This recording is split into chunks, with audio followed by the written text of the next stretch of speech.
back up on YouTube. Kids, welcome. Today it's the reading seminar. It's test 70G, and we're going to start with passage number 2. We'll do a quick review, and then we're going to jump on into the technique. So first of all, let's go all the way back in time to genius mapping. So genius mapping here is the overall scenario we have for genius mapping. Genius mapping says we've got a couple of secret tricks that we can use to try and figure some stuff out. One of them is the Scooby-Doo technique. All right, what is the Scooby-Doo?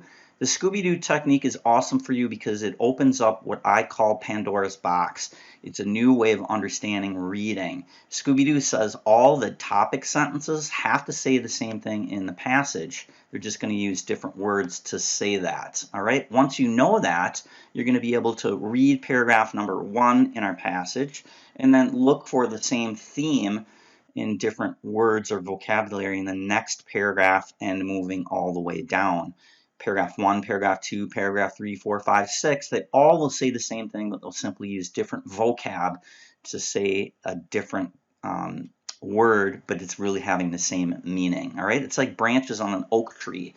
A branch that's dead and a branch that is alive are both the same because they're part of the oak tree. All right, they may be going in different directions, looking different, but they're still attached at the base. Scooby-Doo. Once you understand, Scooby-Doo says the same thing from all the topic sentences. It's so much easier for you to follow the train of thought. Just look for the vocabulary shift. The genius brain, what the heck is that?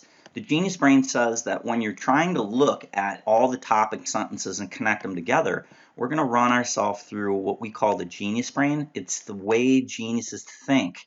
We're going to connect ideas together and link things and make some underlying assumptions. Who, what, where, when, why, how are the branches of the genius brain. So just simply run yourself through those questions.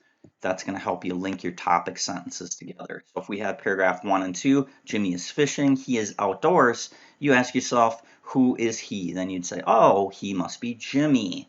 So where would a good place to be fishing for a kid that seems like he's, by himself? Okay, well, maybe outdoors, all right? Then you could maybe go a little further. You could say, I don't know, for some reason I feel like it's a lake near his home. He got there on a bicycle or a skateboard. It's probably summertime because he'd be in school during the day. Mom's not going to let him go out and fish at midnight. All right, genius brain, who, what, where, when, why, how. You're going to find that when you ask yourself those questions, you're going to be able to link your topic sentences together through the Scooby-Doo technique, and also you're going to be able to predict what the details must say. All right. Here, number 3, cultural coding. Cultural coding says past prior experiences, wherever you get them from. YouTube, class, grandma, grandpa, travel, listening to your mom and dad talk, friends, stories, reading books, magazines, cartoons, wherever. Cultural coding is information within our culture that somehow we just assimilate. For example, Jimmy. When you hear the word Jimmy, because of cultural coding, we would assume it's a boy, not a man, it's not a girl, it's a boy. Why? Somewhere down the line, we've run into that word Jimmy, and we can kind of see a picture, a visual picture. If Jimmy is a boy and he's fishing, well, it would probably be outdoors because I don't really see boys fishing indoors. If he was fishing indoors, it would be in an ice house, and that would be in the winter, and that doesn't make any sense because he would have to be in school during the day. I feel like Jimmy fishing would be in the summertime, and Jimmy's a boy, and it's probably near his house because he's not a man. He can't drive a car, so he can get there by bicycle or skateboard. How do we know that? How do we know Jimmy would ride a skateboard there or a bike? Cultural coding. That's how kids get around. Or walk. Either way, bike, walk, or skateboard, it's got to be within a mile of his house. All right? It doesn't say Jimmy is fishing and Grandpa dropped him off for the day. Why? Because if he's too far away from home, that might be dangerous. It might be kind of weird. All right? Probably be somewhere around the same area where he lives. Cultural coding, along with the genius brain and the Scooby-Doo, would help you map things together. So what's the process for genius mapping? Here's what we're going to do. We're going to go ahead and look at the title and all the topic sentences. We're going to go ahead and circle the noun and simply underline the verb.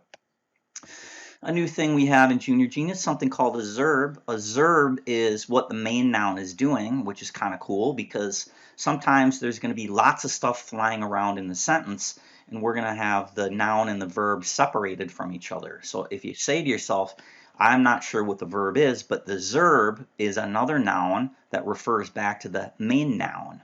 A zerb is what the main noun is doing. Now this makes it so fast and easy for you because when you understand a zerb could be any word, you just find the main noun and say, what's that main noun doing? A particle explosion, okay? A particle is a noun and an explosion is a noun too because it's a thing, it's something that's happening. Particle, explosion, those are two nouns put together, but you're sitting here trying to figure out what the verb is, all right? When we say the noun is the particle and the verb is the explosion, then it's so much easier. You see, the verb in this case can actually be a noun, all right? Underline the verb, circle the main noun. Then what we're going to do is we're going to link the nouns and verbs or verbs together through the topic sentences, and we're going to just draw a line between those paragraph topic sentences, noun to noun, verb to verb, or noun to verb, or verb to noun. It doesn't matter, all right? And we call that the creepy spider web that will link everything together in a web and hold it together so you see what the central theme is. Don't forget the good stinky rule. The good stinky rule says authors have an opinion about what they write about.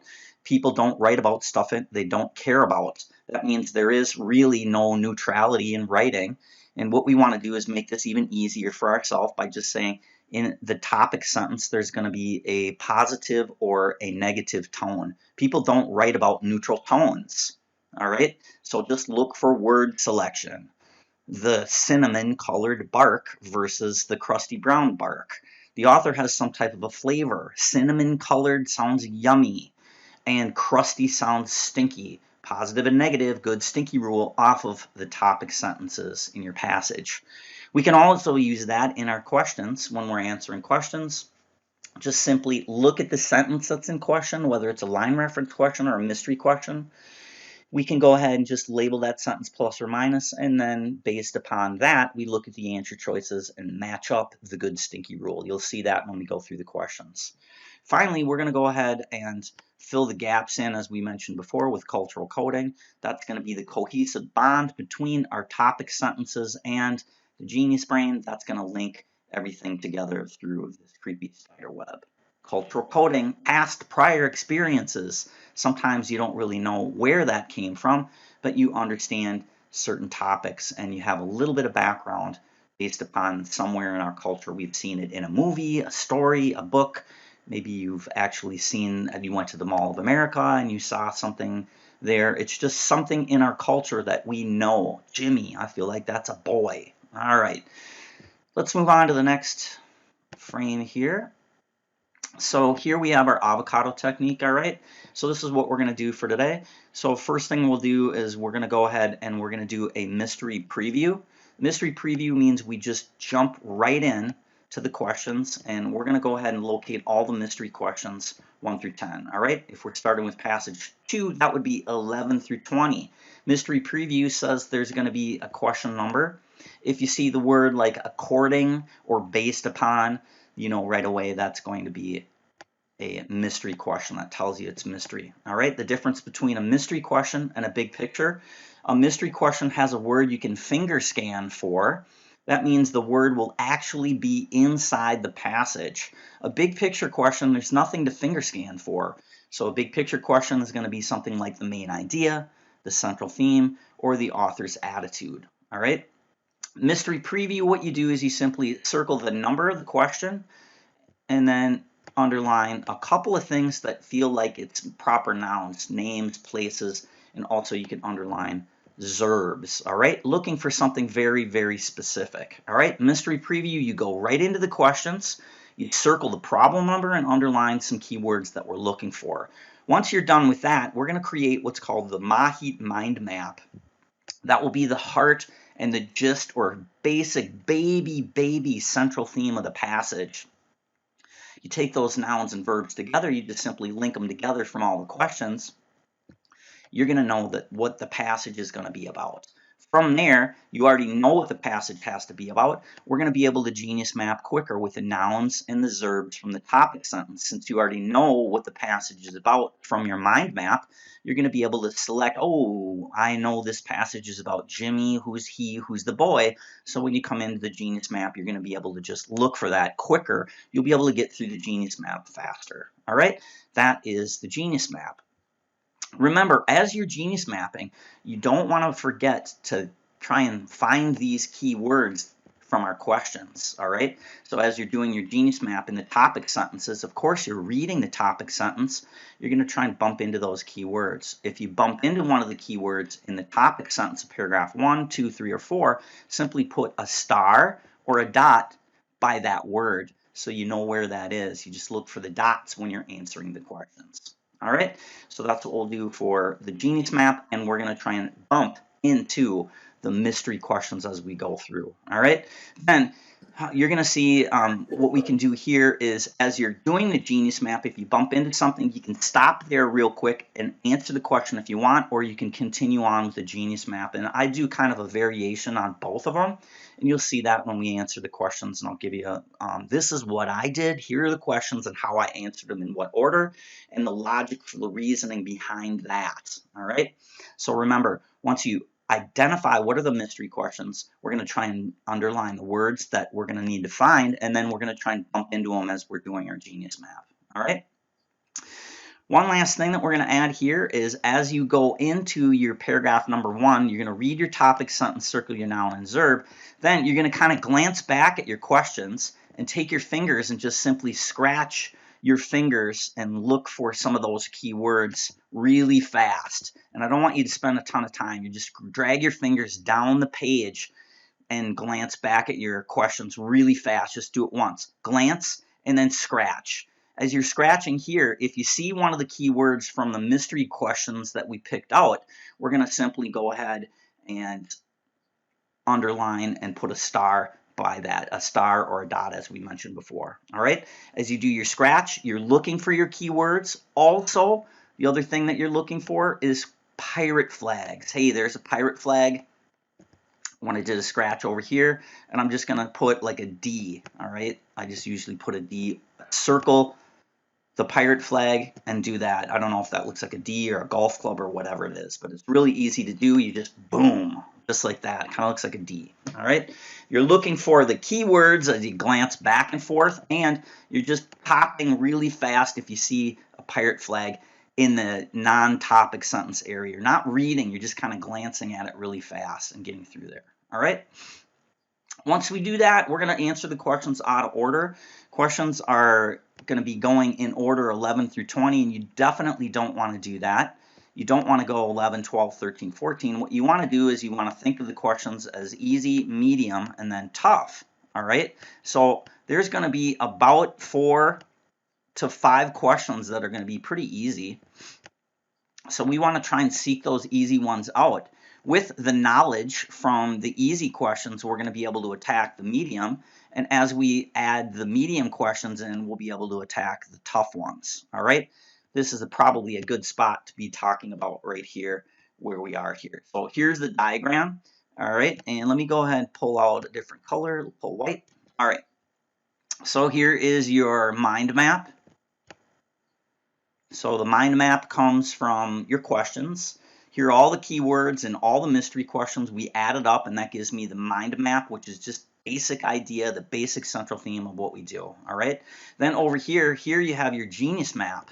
All right, so as you go in, your topic sentences are going to link back in and make your mind map bigger and stronger. All right. From your genius map, now you want to go ahead and answer the easy questions, and the answer from the easy question is going to add to the central theme. So you got your mind map, you got your genius map. This easy answer choice here is going to help you see the central theme even more. Then we're going to go over here and we're going to answer this easy question over here, and then skip. Let's answer this easy question here, and then come back to this one here, which may be easy as well. All right, easy questions. The answers from those easy questions will build up the central theme. It will build up your mind map, which is built bigger from your genius map, and your genius map will get more clear when you answer questions, that means, kids, the easy questions that you're approaching, the noun and the verb from the answer choice, that's going to lead you to build a bigger genius map. All right, so we got, say, for easy questions, maybe from there, the map and the central theme gets bigger. We could answer this mystery question that's going to be medium style. This one's medium, and then at the very end, we can answer this tough question. I usually save the tough questions for the end if I can't find the mystery question, the key word. As I'm answering questions, I've noticed that I bump into those questions. I find that the tough questions and the big picture questions I usually save to the end. I don't necessarily save the big picture question to number 10, but I usually will wait till maybe problem 6, 7, or 8 or somewhere in there. You'll know you'll be able to answer it when you're able to answer it, not after you've answered enough questions. The central theme is going to be in there. All right, let's make sure that you understand here. We'll switch up into gold. When we have the mind map is going to give you the central theme or the big picture for the passage. The genius map, along with the mind map, will help you see the central theme even closer. And then these questions, the nouns and verbs from the correct answers that you get, are going to help you see the central theme even more. And this is going to build the shell or the peel around the avocado. So this is going to make everything really, really, really clear so you understand what's going on. Remember, the most important thing is go out of order and answer questions that are easy.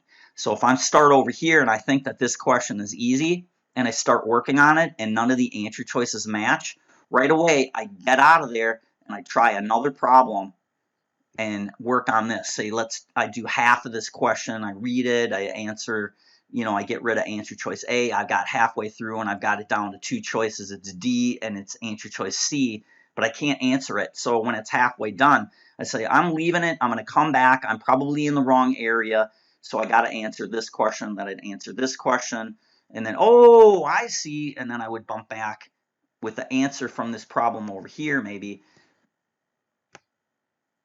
I would be able to answer that question. All right, there it is. Let's go ahead and look at the avocado real quick.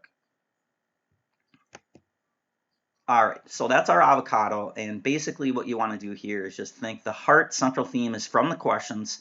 You build a map up with the heart, and then from there, as you answer questions, that's going to build the skin around the map. All right, so here we are. We're going to go ahead and pull up our YouTube timer here real quick. Kids, let's go ahead and open up your PDF, and your PDF is going to be passage 2, and I'm going to just get, we'll do 11 minutes here.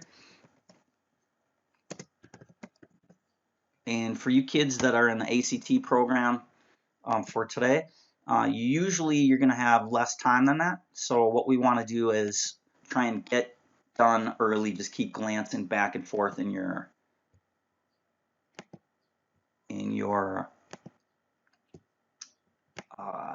timer here, and I'll actually call out 9 minutes. All right, we're going to have 11 minutes.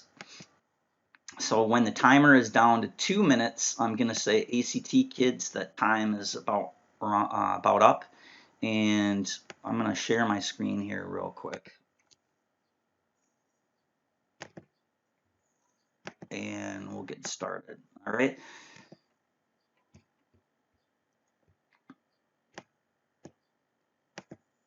All right, there we go. So let's make sure that's popped up.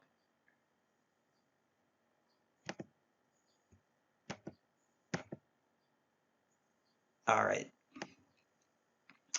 All right, so let's just go through the procedure one more time. Here's what we're going to do. Roughly, this is what you kids want to do, and I'm going to just start calling out some time. So I'm going to give you about 2.5 minutes. And I'll switch up the color so you can see that better. All right, we'll get about 2 minutes, 30 seconds. Kids that are in the ACT program, you definitely want to be through this faster. So we're going to go mind map, mystery preview, your mind map, you're going to scratch the questions, and then you're going to do your, so we got your Mystery preview, your mind map. You're going to scratch for the other keywords in the passage along with your pirate flags. And then what we're going to do is we're going to start answering the questions. All right. We want to, before we start answering the questions, all kids have to be done, and you should be real strict with this. We got to be done with that at the 2-minute, 30-minute mark. Okay. 2 minutes and 30 seconds. All right. Kids that are in the ACT program, probably it's a good idea if you work your way down. You want to try and get this done in a minute and a half. So you got to be blazing speed at this. All right.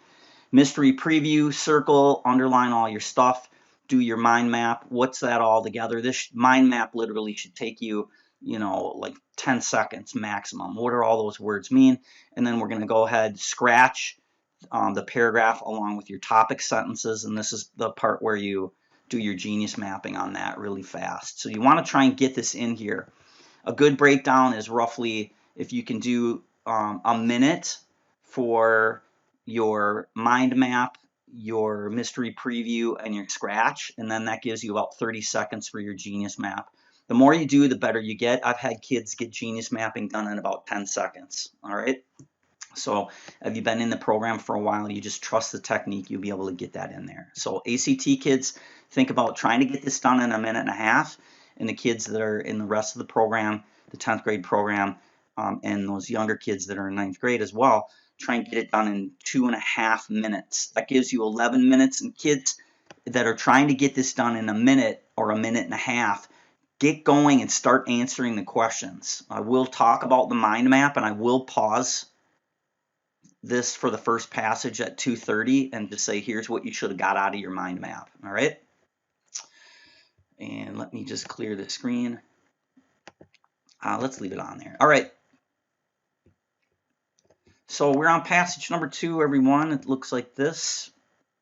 Let's go ahead and get rid of that. All right. It's 70G. It's passage number 2, social science.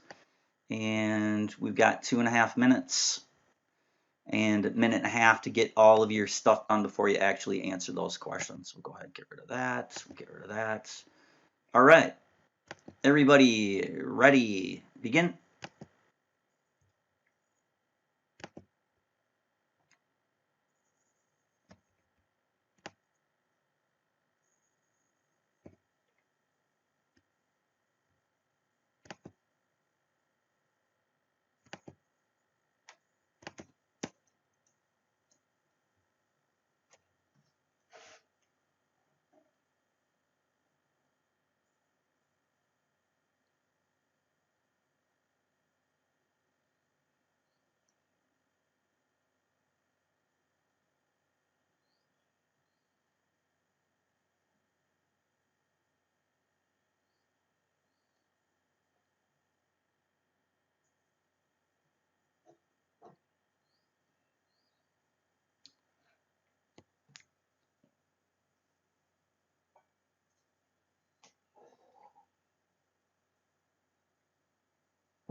All right, kids, that's a minute and a half. If you're in the ACT program, you should try and move on to the questions if you can.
All right, and everybody pause right now real quick if you're in both programs, ACT and um, the 10th grade program.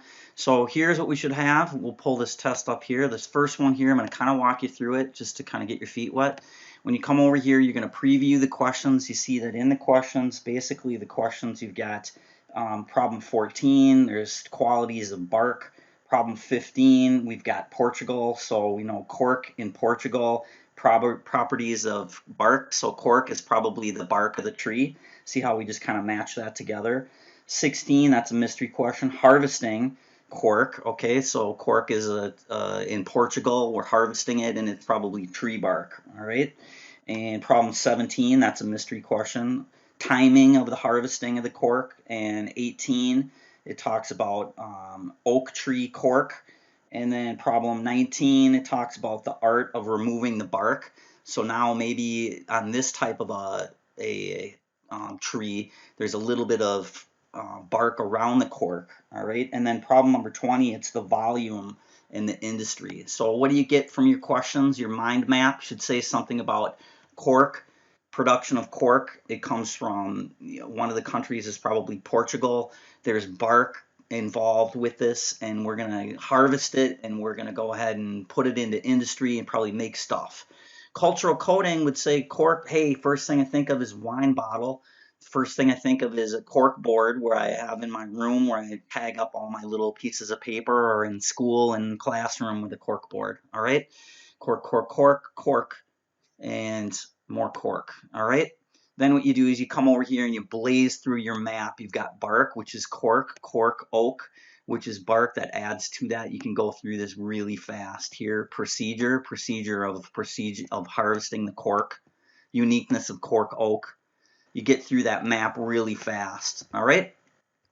Kids, we're going to jump on in and we'll start the timer. So hopefully you ACT kids, you got a question looked at, a question or two done, or you're working on one to get it out of there. We got 8 minutes left with the passage on this one. So I'm going to let you work on this, and I'll call out 30 seconds remaining. All right, keep track of your own time. If you're in the ACT program, you want to try and finish in less than 8 minutes if possible. But for this first one here, it's just kind of our warm-up one. All right, then we'll get more serious in the second one. All right, kids, we got 8 minutes. I'll call out 30 seconds remaining. Remember, the ones that the last 30 seconds, if you're struggling, just look at the good stinky rule, the theme, my answer choices are positive or negative, and then think about what you've been working on. Is this a positive passage about cork or a negative passage about cork? Cross out negative answer choices, and then guess within the general theme of the passage. All right. So if one of the answer choices starts talking about glass, you'd say, yeah, I feel like that's off topic. Guess within your genius brain, okay, and your genius map. Kids, here we go. It's 8 minutes. Ready? Begin.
Kids, about 30 seconds left. Make sure you finish up.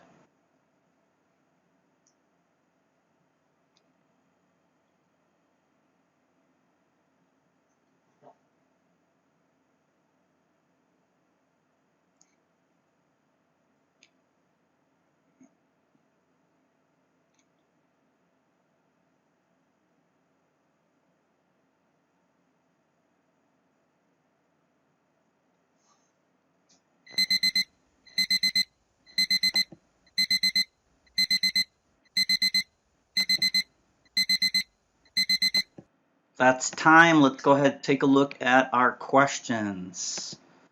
So let me show you what I did. I came over here and I started with problem number 12. And in problem number 12, I answered this question first. And what I did was, before I even did my Genius map, I kind of had a good feeling on this already. So what I did is I did the mystery preview and attacked it right away because I had such a good understanding of it. Now that might be something that you might not do. So I did this first. So let's just put number 1 here.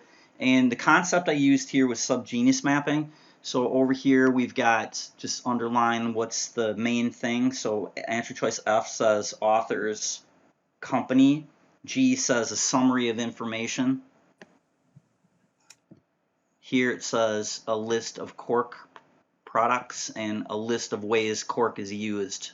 Okay, so right away, just by doing your Mahit mind map, you can see right away that you got to have cork in here. All right, so these two can be knocked out right away. So now what I did is I said, okay, cork is in here and cork is in here. And then list is in here and list is in here. So now you got to shift over. So you've got products manufactured, or here it's combined with potential uses. So if you didn't do this one first, then what you could do is you could throw your map on here and say, is it products manufactured or is it potential uses? So then it's pretty straightforward. H is the correct answer on that one. All right, problem number 12. That's the first problem that I did. The second problem I did was problem number 13, and let's take a look at this one. So 13, I did also, before I did the map, because it's just the first paragraph, I did the Mahit's mind map, mystery preview, linked all those words together, and then I basically went in here and I answered this question. All right, so this is the second one that I did, and the answer is B on this one. All right, it says discarded. That's the second problem that I did, and I did that before I even mapped. So you see how you can answer questions so fast without even having a background on it. The third question that I did was problem number 16, and let's talk about the logic. According, that tells you it's a mystery question, so you circle this and you underline your key stuff. All right, and so basically what you have in here is you've got harvesting the cork, but you've got the word first as well. All right, so I found the word first on line 26, and then harvesting cork, I found this on line 23, and it was repeated on line 30. All right, so I probably used this one here, and that was pretty easy. I did that while I was mapping, and the correct answer I got for this one was answer choice F. So I stopped mapping when I got to this area, and I just answered that question. I already knew I was going to be asked about the first production, and from the topic sentence, I just paused there, answered that question so I didn't have to come back. Because sometimes when you do the preview and you do your map, then you go, where is that word again? I'm looking for first, and then that takes an extra second. So sometimes it might be worthwhile just to answer the question right there if it feels like it's pretty straightforward.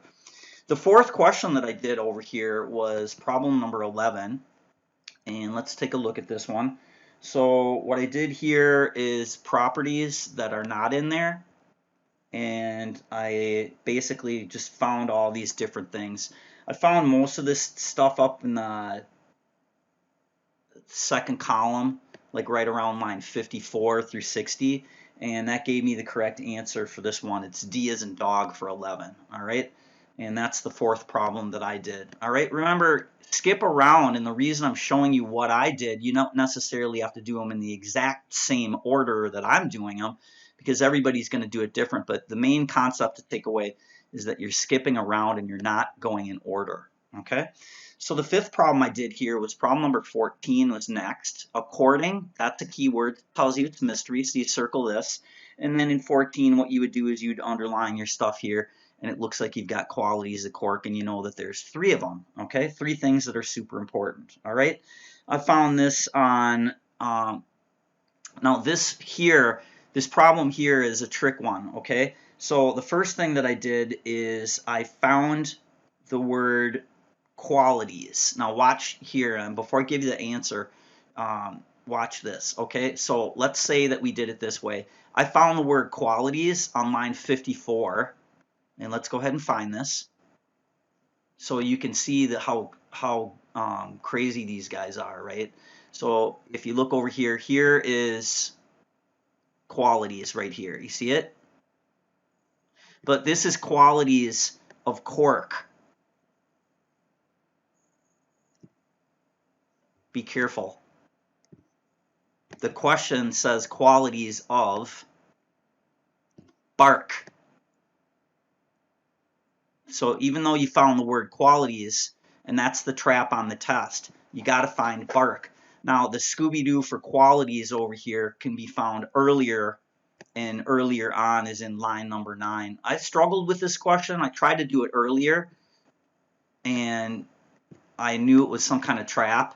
And when I started answering some questions, I bumped into it. Here, 3 physical properties, right? This is where we're going to get it from.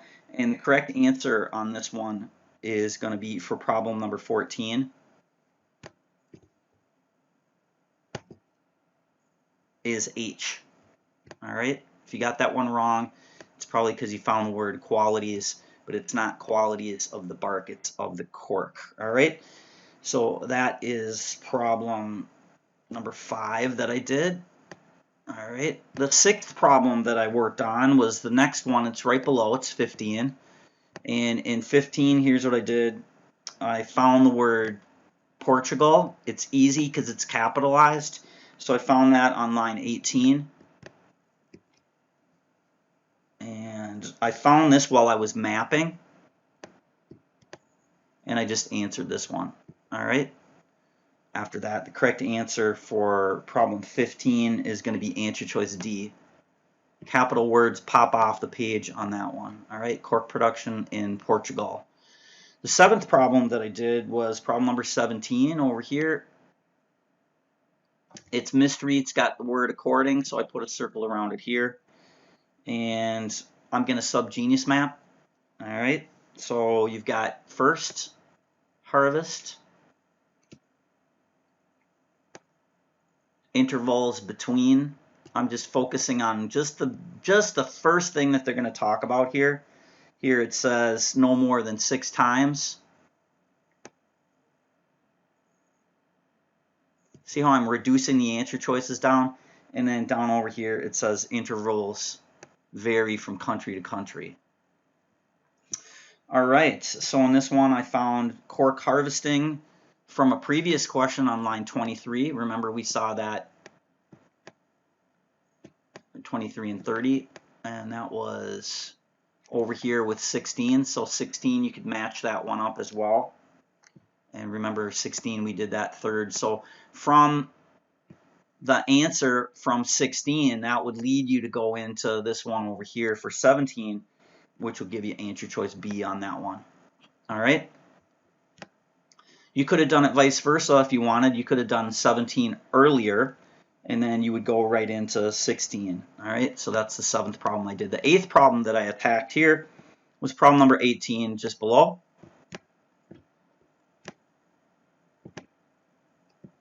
I found harvest on line 34.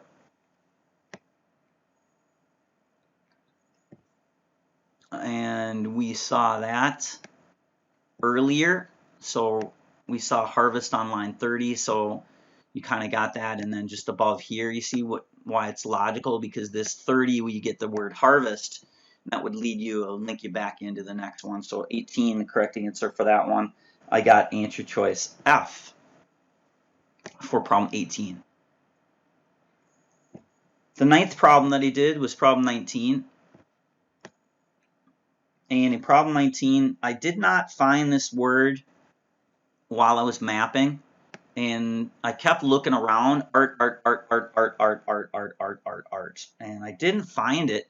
And it wasn't until a little bit later when I kind of said, all right, I'm running out. I still didn't find it when I was answering the questions. So what I did is I just went to my passage and I just kind of took my fingers like this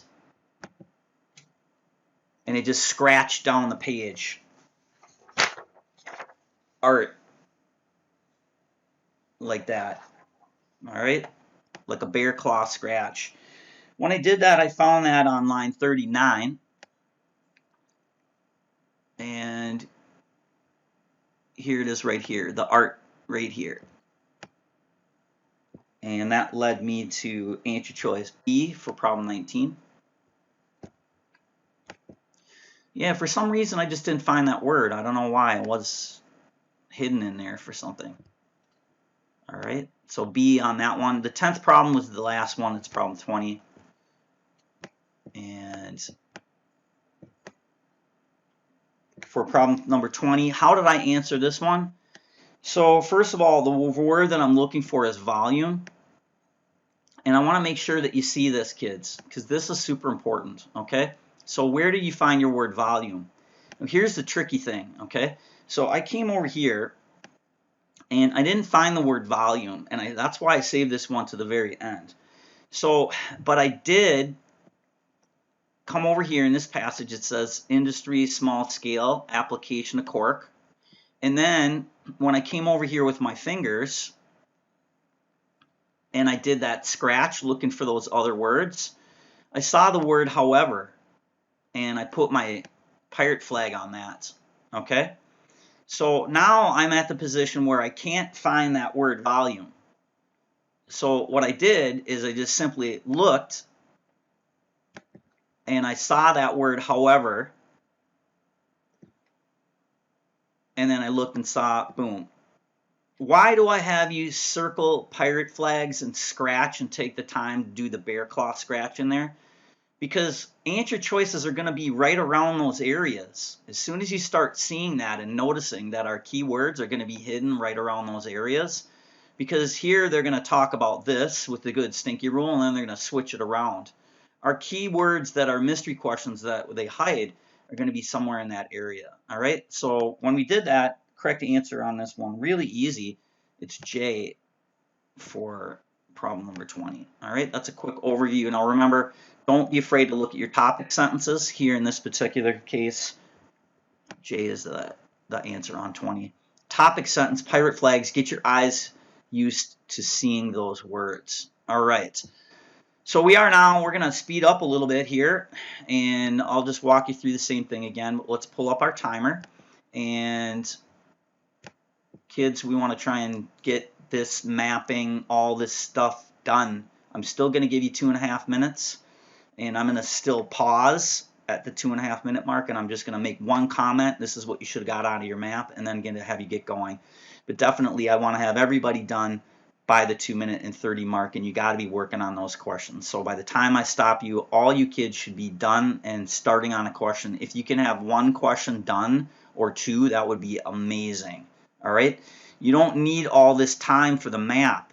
You don't need all this time for preview. You need it to answer the questions. So the sooner you get used to getting the map, the preview, scratching for your stuff, the easier it's going to be for you. All right, we're on passage number 3, everybody. We've got 11 minutes, and I'm going to stop you at 2.5 minutes. All right, everybody, ready?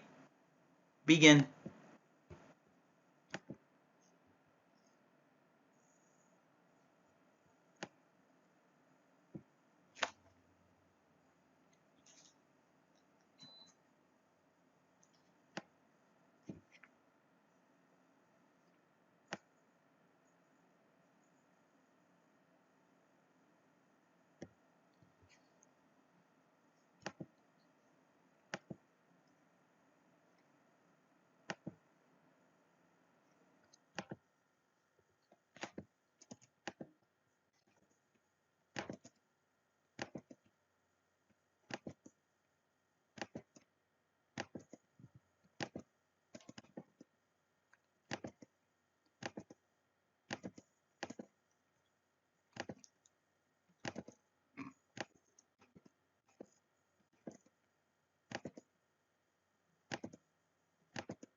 ACT kids, that's a minute and a half. Should be on to the questions now.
All right, go ahead, pause here. Let's talk about our mind map. All right, so what you should have got out of this one when you looked at the questions, just a simple overview.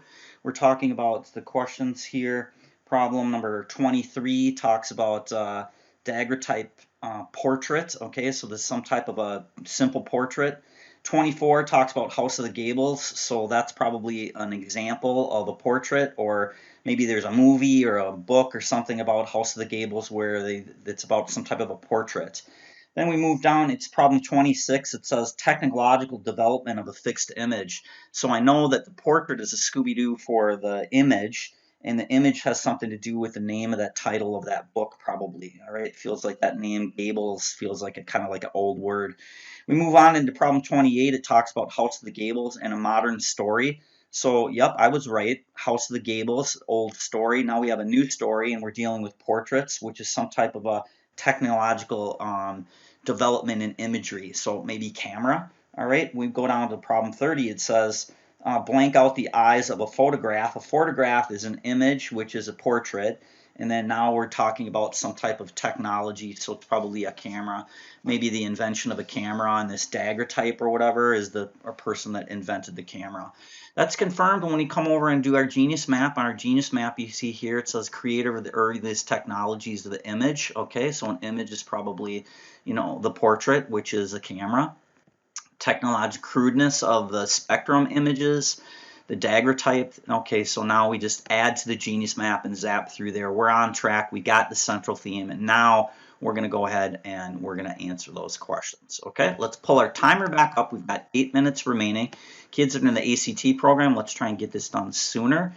Please take note, we're getting 11 minutes total, but you do want to try and work quicker because we don't have a full 11 minutes for the actual ACT. 10th graders, 11 minutes will do it for today for our training. Just try and get these questions answered in that time frame. All right, we got 8 minutes, everybody. If you finish early, just look at the screen and please write down around how long it took you. All right, everybody ready? Begin.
Kids, 30 seconds remaining. Make sure you finish it up.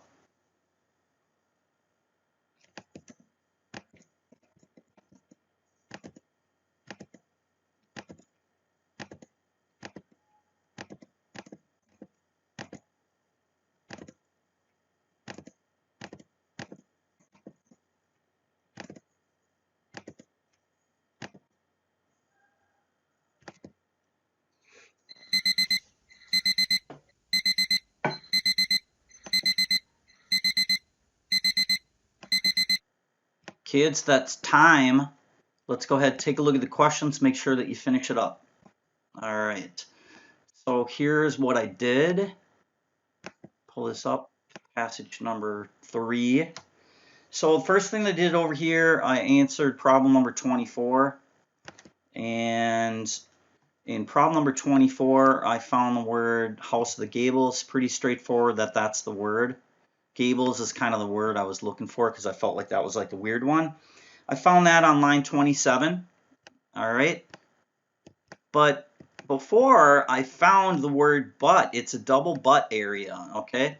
So remember, you guys have to start getting your eyes able to see this, because this is telling you the answer has something to do with this area. So I found but on line 24, and I found but on line 29. Let's look at that area. I found the pirate flags first. So here we start off with the paragraph topic sentence. This is what you should do right away, and then you go in and do your noun and verb, right? Okay. And then down over here, we see another but. This might have been a little bit harder for you to see, but as you're answering this question, and then here's House of the Gables. So I noticed that there's 2 pirate flags in there. I used both of those to my advantage to understand that they're flipping and then flipping back to the original argument. So for problem number 24, the correct answer on this one is going to be answer choice G for 24. All right. The second problem that I attacked was problem number 28. And 28, it's the same thing. You see why I did these two together? Because House of the Gables and House of the Gables. I already know where the area is. It's here on 27, and there's a double pirate flag there. All right. We're going to use the pirate flag on line 29 to get the correct answer. That pirate flag is the one that gives you the flat out answer. So for this particular problem, it's the second one that I did. So here we go, 1 here. Second one I did. You see why that makes sense? Because you're using the same area. G is the correct answer on this one here for 28. I'm sorry. 28 is H. All right. The third problem that I did was problem 29 right below. All right. And on problem number 29, I used the good stinky rule. Okay. If you look over here at your answer choices, you can kind of just see the flavor for this particular problem. You see unimportant, negative, and ugly, negative. All right. You read this area here, you label it positive or negative. Mirror with a memory. When a mirror's got a memory, it's probably positive, so you knock it down to 2 choices. The correct answer for problem number 29 is going to be A. That's the third problem that I did. Don't forget good stinky rule on that. Fourth problem that I worked on was problem number 26. 26 is down over here. See how easy this is? It's just got 3 answers here. What you can do is you can use your answer choices. These are capitalized words. You can go ahead, find fixed image, and then just read a little bit further. So for 26 over here, I came over and I found this fixed image on line 16. And then I tried to answer it, and it was like kind of weird. So I left it for a little bit later, and I came back to it. I bumped into the answer on line 28.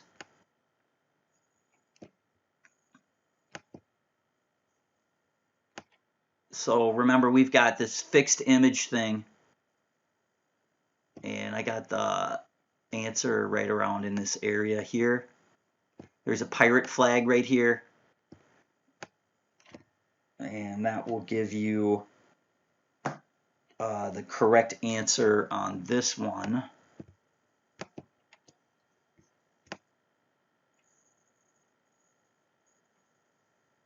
of answer choice J.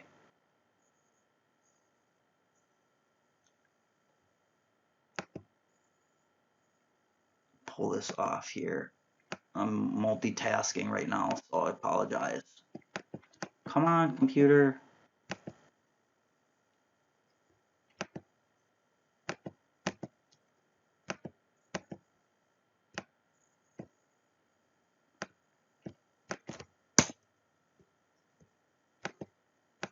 All right, J is the correct answer for problem number 26. All right. So the next problem that I did here is, so let me, not to be too confusing here, but problem number 26, I did this one after I did 28. And because I used this answer to get into the right area on this one. So if you look at this particular problem, I got the correct answer from the area when I was doing problem 28 on that one. All right, so this is problem number 4. The fifth problem, back up to speed here, the fifth problem that I did was problem number 22, and it's a big picture question. And some of you kids may say, yeah, that's a little early to do that big picture question. But I went ahead and did it anyways. I felt like I had a good understanding of this already after I've answered just 4 questions. So the fifth question here, and the reason I found this one here is, here's the keyword that I found, sun tag. I found that on line 74 and line 63. Okay, so how did I know which area it was? If you look over here, there's a pirate flag on line 74, and that pirate flag is, unfortunately, boom. All right, so the correct answer on this one is going to be,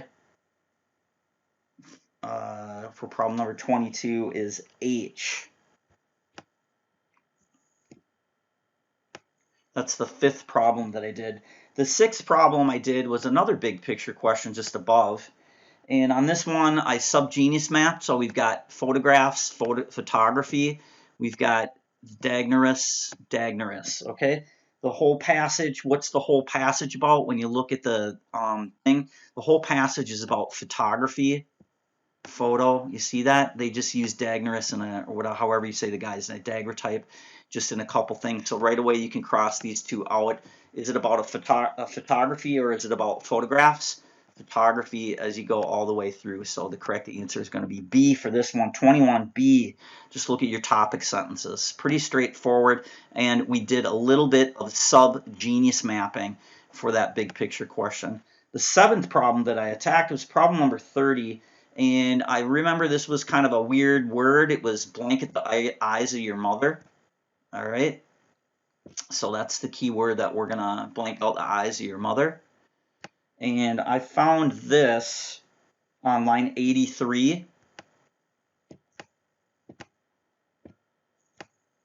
And that led me to the correct answer of J. And you'll notice that when you find line 83 is in our detailed area. So here it is right here. So here's 83 right here. This is the detailed area. And if you read the topic sentence, in the topic sentence it says magical. So use your topic sentence to help you answer that particular problem there. That's problem number 30. So if you got that one wrong, just write on there topic sentence, just TS right across the problem like that. And that was the 7th problem that I did. The 8th problem that I worked on, going out of order, is problem number 25 over here. And what did I do in 25? So problem number 25, I used some Mr. Chung stuff in here. So on line 49, there's a Chung dash. And if you're not up to the grammar part, this is what you're going to see. In grammar, Mr. Chung is basically saying that dashes, commas, and brackets do the same thing. You're going to have an independent clause and a dependent clause. So if you had an independent clause, a comma, and a dependent clause, that's going to be the same thing as this M dash. All right. So a dependent clause will give you a mini definition of the word right before the comma, which usually is going to be a noun. So that's the same thing as a comma, which is the same thing as an M dash. you're going to have a mini definition of the word right before that punctuation. All right, so if you come over here, let's take a look at that real quick. If you haven't learned Mr. Chung, it's on video on our Learn It tab, English. So here we are, it's line 49, you see the M dash. So all of this stuff here gives you a mini definition of the word right before that. That's going to give you the correct answer for problem number 25. It's going to be answer choice D. Go back up.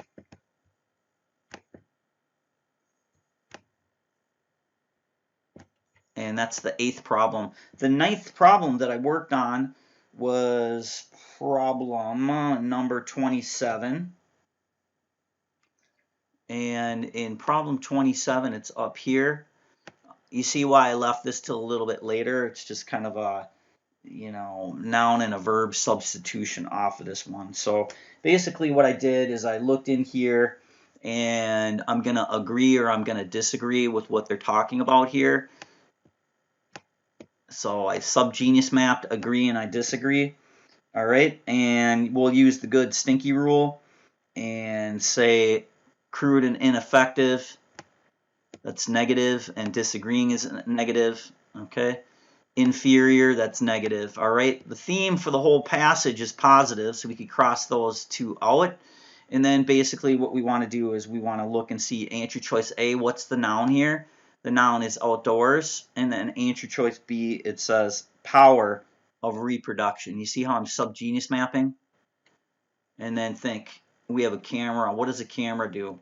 Is it powerful to reproduce images, or is it all about outdoors? Answer choice B, subgenius mapping, and then subgenius mapping the subgenius map. Whoa, what the heck does that even mean? So the first thing you would do is you would just simply underline subgenius mapping, agree, agree, disagree, disagree, and then look at the statement and see, is that something you would agree with? All right? And then cross two out and then convert over to the next subgenius map, outdoors versus power of reproduction, and then you just look at it from there. All right, so that's the 9th problem. The 10th problem that I did was over here. It's the last one.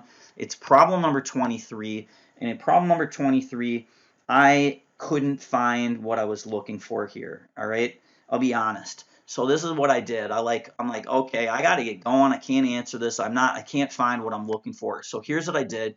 I just quickly looked at my passage and I looked for pirate flags because I know that the answer is going to be right around there. I remember there's a pirate flag over here, okay, but I remember that they started out with a pirate flag here. So these are the two areas that I looked right away. And lo and behold, this right here on line 12 was where I got the answer from. So the correct answer for problem number 23 is going to be C as in cat. All right. So you see there's some crafty little techniques that you can do. Instead of just guessing, you're like, I don't know where that is, but I know the answer choice has got to be around the pirate flags. That's why we circle them with that D letter. All right. Kids, we're going to move on. It's the last passage for today. We're doing great for timing. We're going to go ahead and put it all together. I'm not going to stop you, so I'm just going to run you through, and I'm not going to say anything. I'm just going to start the timer at 11 minutes, and I want you just to look at it, and I'll call out 30 seconds remaining. All right? You want to make sure that it's all done within the 11 minutes. If you're in the ACT course, try and get it done earlier. And then what you want to do is just write the time down on your PDF so you know around how long it takes you. We still have some time between now and the actual ACT. ACT is given on April 17th. So it's better to work with time and then slowly start adding the time back in. All right. So we are working with the time. It's a little bit more, just 2 minutes more than what you have on the test. So I think that's good. Kids, it's passage number 4. Go ahead, flip to page 36 in your PDF. It's passage 4. We've got 11 minutes. Start and stop. I'll call out 30 seconds remaining. Kids, ready? Begin.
Kids, 30 seconds remaining. Make sure you finish up in time.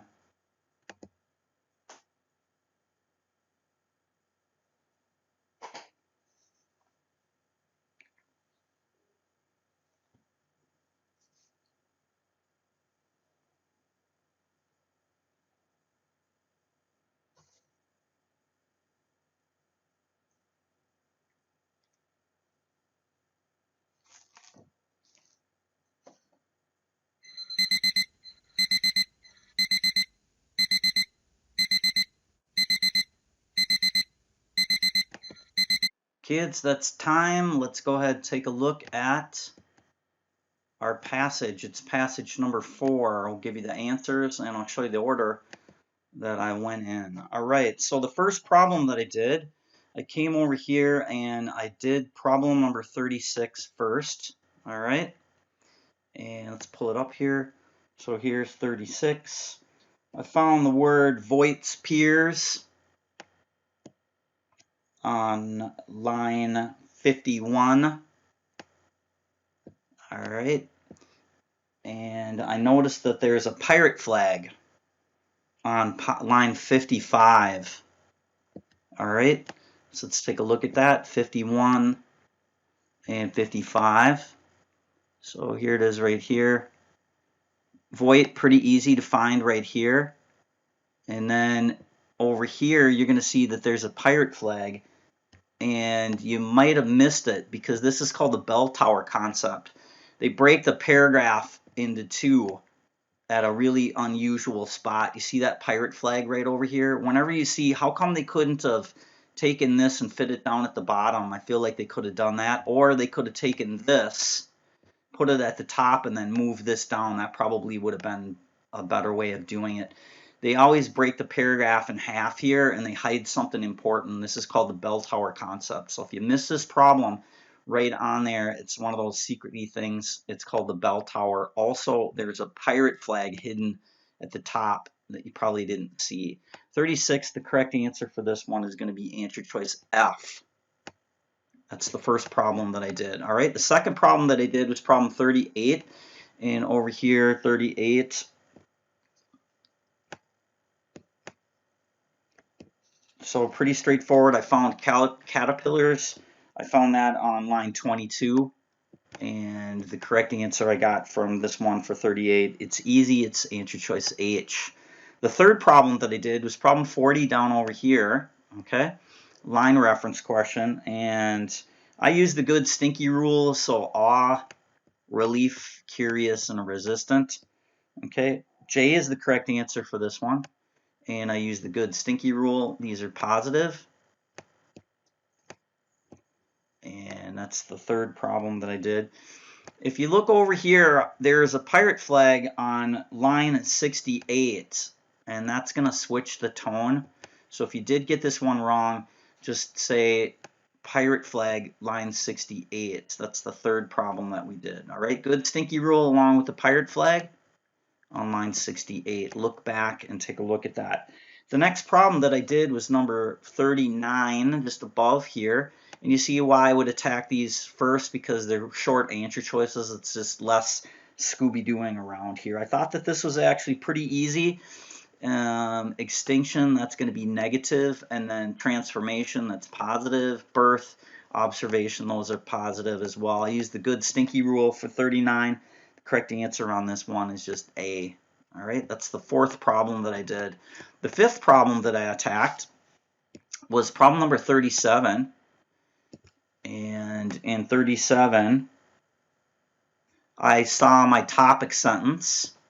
So I went over here, I started with the topic sentence, and that led me to answer choice B. So if you got this one wrong, just write topic sentence and then look back. Just double check your answer choices and see which one matches the topic sentence. That's 37. That's the one I did fifth. The sixth problem I did was on the first page. It's problem number 32. And you can see I'm skipping around, and halfway through a problem, I'm going to give up if it's not coming to me right away. Once again, it's another short one. All right, skeptical is negative, admiring positive. Neutral is neutral, and dismissive is negative. All right, I used some good stinky rule on this one, And the overall tone on this one is positive, so I got H for the correct answer.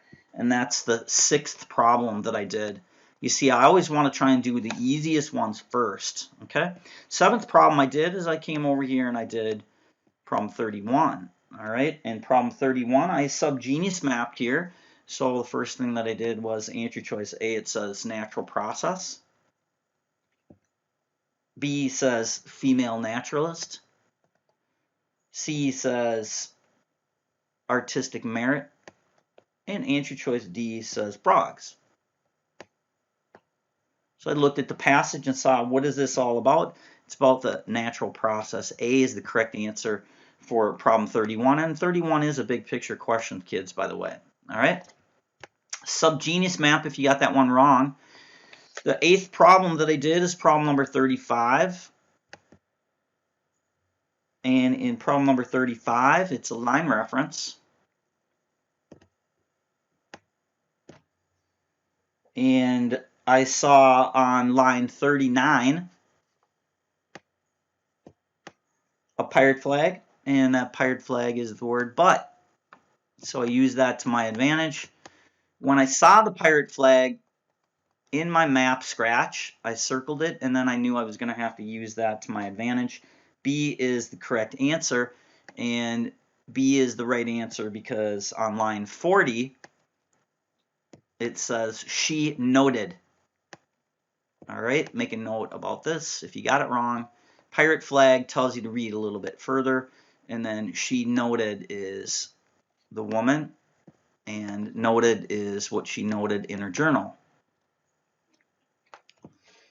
That is the 8th problem that I did. All right, the 9th problem that I did is problem 33. And I found Marion's painting. And I'll be honest, I struggled with this one, all right? So I found Marion's painting on line 25. And again, I found it on line 33. But I didn't like any of the answer choices because none of them were in that area, all right? So you can see that I'm starting to get to the end of the test here. So as I did in the previous passage and the passage before that, is I know that I need to get going. So I looked for pirate flags. All right. And I was forcing it in line 25, and I was forcing it on line 33. So I looked for some pirate flags, and I ended up finding in the topic sentence as I was looking for the pirate flags, it says painting right here. All right. And that led me to the correct answer of answer choice A, unplanned. All right. And here it says, I once chanced on a collection. So it's unplanned. Chanced and unplanned is going to be your Scooby-Doo synonym for problem number 9. And the 9th problem that we did, which is problem 33. And just get there. So the correct answer on that one is going to be unplanned. Chanced, I chanced on the collection. All right. I thought that was a tough problem. Final problem I did here was I left it to the end. It's the 10th problem. It's problem 34. And on 34, this is what I did here. I just came up with answer choice G on this one. And it's a Scooby-Doo synonym. And it says here, for some reason, I just couldn't find this darn word Pliny or whatever.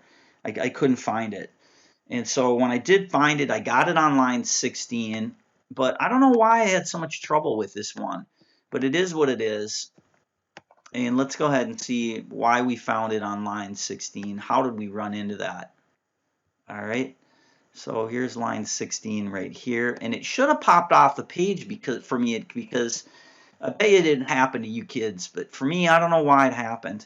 So here, this P should have popped off the page, but it's in the middle, and I, for some reason, was just like looking, you know, around in a different thing. It says poking around for some answers. All right. So poking around for answers. We have to Scooby-Doo this. You look at your answer choices. We are poking around.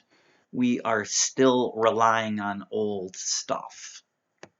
Still relying on outdated stuff. Poking around. G's the answer on that one. All right. Do a quick review as we take a look at our overall today. So we did our mystery preview. From the mystery preview, we kind of put together an idea of what the whole passage is supposed to be about, and then we added to that general idea by looking at your topic sentences. Basically collecting nouns and filling the gaps in between the nouns and verbs with cultural coding, past prior experiences, and then genius braining it, who, where, when, why, how, to kind of just predict what you think the passage is going to be about. Then you got to get in there and you got to answer the questions. So mystery, it is what it is. You got to find the key word and then just reword it from what it says in the text. Line reference, go into the line, read the line, and Scooby-Doo reword it. All right? Chances are you probably have to look at the topic sentence to help you with that. Good stinky rule is not a bad thing on that one. And pirate flags. Pirate flags will change the tone, the good stinky rule value. You'll also notice that pirate flags tell you, hey, the answer's got something to do with this area here. So if you find these pirate flags, like the word but, for example, on line 55, if you find that in your scratch or as you're answering other questions, I always circle stuff and find pirate flags somewhere in different areas. Like here's a pirate flag that I didn't see in my scratch, but I answered the question when I actually did find the area here. There's a pirate flag in there. So be aware that answer choices fall around those pirate flags, I'd say about 75% of the time. So if you can't find a word and you already have the pirate flag identified, here's another one. And we used some of those areas to answer the questions. All right. Kids, that's it for today. I'm going to go ahead and stop the recording. Kids that didn't make it to the session that are watching online, thanks for participating in the seminar for Test 70G. That's it for now, kids. See ya.